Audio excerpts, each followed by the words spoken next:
صباح الفل. ماريا يوسف قصة قلبت مواقع التواصل الاجتماعي النهاردة.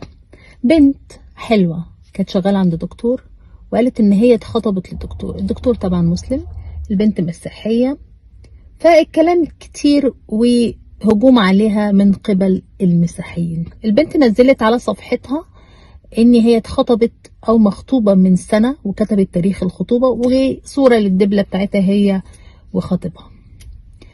هي اتجوزته بعلم من الأهل، والدها متوفي، واتجوزته بعلم أبوها الله يرحمه. هي بتقول كده، أو صاحبتها اللي طلعت تدافع عنها إن هي بنت محترمة وكويسة، هي بنت مسلمة اللي دافعت عنها، فمحترمة وما عملتش حاجة غلط واتجوزت وأهلها مرحبين. إيه رأيكم؟ الموضوع بقى عادي ومتاح، وده يتجوز من ده وده يتجوز من ده، ولا الموضوع مرفوض؟ إيه رأيكم؟ قولوا لنا رأيكم النهاردة إيه؟